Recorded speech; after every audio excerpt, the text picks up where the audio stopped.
ಮೊದಲನೇದಾಗಿ ನಾನು ಇಂಥ ಒಂದು ಅದ್ಭುತವಾದ ಸ್ವಾಗತ ಅಂತೂ ನಿರೀಕ್ಷೆ ಮಾಡಿರಲಿಲ್ಲ. ನಿಮ್ಮೆಲ್ಲರಿಗೂ ನನ್ನ ವಂದನೆಗಳು. ನಾನು ನನ್ನ ಮಾಧ್ಯಮದ ಮಿತ್ರರಿಗೂ ಕೂಡ ನನ್ನ ಕೃತಜ್ಞತೆಗಳನ್ನು ಸಲ್ಲಿಸಬೇಕಾಗಿದೆ. ಅವರು ಬಹಳ ತಾಳ್ಮೆಯಿಂದ ಕಾಯ್ತಾ ಇದ್ದಾರೆ. ಎರಡು ದಿನ ಅಲ್ಲ, ಸುಮಾರು ಒಂದು ವಾರದಿಂದ ಮೌನವಾಗಿದ್ದೀನಿ.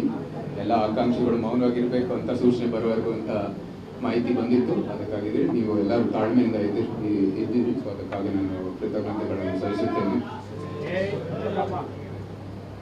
ಹೋದ ಒಂದು ವರ್ಷದಿಂದ ನನ್ನ ಮನಸ್ಸು ಈ ಕಡೆಗೆ ಬಂದಿದೆ. ಕಾರಣ ಯಾಕಂದರೆ ನೀವು ಕಳೆದ 9 ವರ್ಷದಿಂದ ನೀವೆಲ್ಲರೂ ನನ್ನ ನೋಡಿದಿರಿ.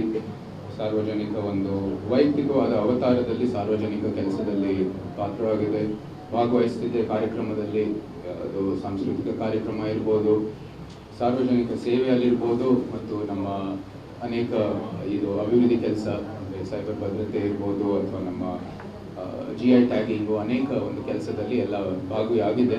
ಅದು ಒಂದು ಸ್ಕೇಲ್ ತನಕ ನಾವು ಮಾಡ್ಬೋದು. ಆದರೆ ನಿಜವಾಗ್ಲೂ ಅದಕ್ಕೆ ಒಂದು ದೊಡ್ಡ ಒಂದು ಪರಿಣಾಮ ಬರಬೇಕಂದ್ರೆ ಸಮಾಜಕ್ಕೆ ಅದು ಒಂದು ಸಾರ್ವಜನಿಕರ ಒಂದು ಸ್ಥಳದಿಂದ ಅದು ಆಗಬೇಕು. ನಿಜವಾದ ಅಧಿಕಾರ ಇರಬೇಕು ಅದಕ್ಕೆ. ಸೊ ಅದಕ್ಕಾಗಿ ನಾನು ಇದು ರಾಜಕೀಯಕ್ಕೆ ಕ್ಷೇತ್ರಕ್ಕೆ ನಾನು ಎಂಟ್ರಿ ಕೊಡ್ತೀನಿ ಅಂತ ಒಂದು ತೀರ್ಮಾನ ಮಾಡಿದ್ದೆ.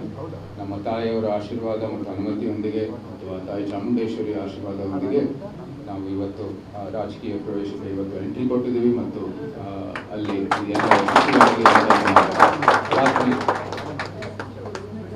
ಎಲ್ಲರಿಗೂ ಗೊತ್ತಿರೋ ಹಾಗೆ ಮೈಸೂರು ಕೊಡಗು ಕ್ಷೇತ್ರ ಇದು ಅನೇಕರು ಅಪಾರವಾದ ಕೊಡುಗೆ ನೀಡಿ ಈ ಒಂದು ಪರಿಸ್ಥಿತಿಗೆ ತಂದಿದ್ದಾರೆ. ಅವರೆಲ್ಲರಿಗೂ ಕೂಡ ನಾವು ಕೃತಜ್ಞತೆಗಳನ್ನು ಹೇಳಬೇಕು. ಆ ಒಂದು ಅಡಿಪಾಯ ನೆಟ್ಟಿದ್ದಾರೆ.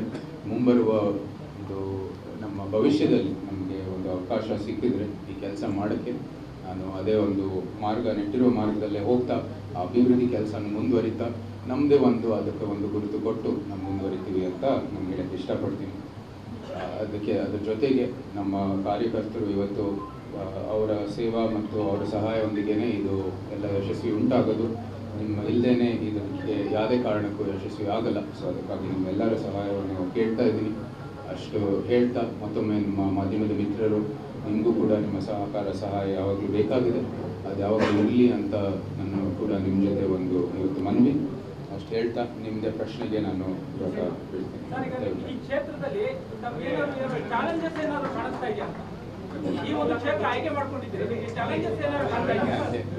ಅದೇ ಈವನ್ ಯಾವುದೇ ದೊಡ್ಡ ಚಾಲೆಂಜ್ ಇರಲಿ, ಈ ಕ್ಷೇತ್ರ ಬಿಟ್ಟರು ನನಗೆ ಇನ್ಯಾವ ಕ್ಷೇತ್ರ ಇಲ್ಲ ಆಯ್ಕೆ ಮಾಡೋದಕ್ಕೆ. ನನ್ನ ಮನಸ್ಸಿನಲ್ಲಿ ನಾನು ನಿಂತರೆ ಇದು ಮೈಸೂರಿಂದಾನೇ ನಿಲ್ಲಬೇಕಾಗಿದೆ, ಮೈಸೂರು ಕೊಡಗು ಕ್ಷೇತ್ರದಿಂದ.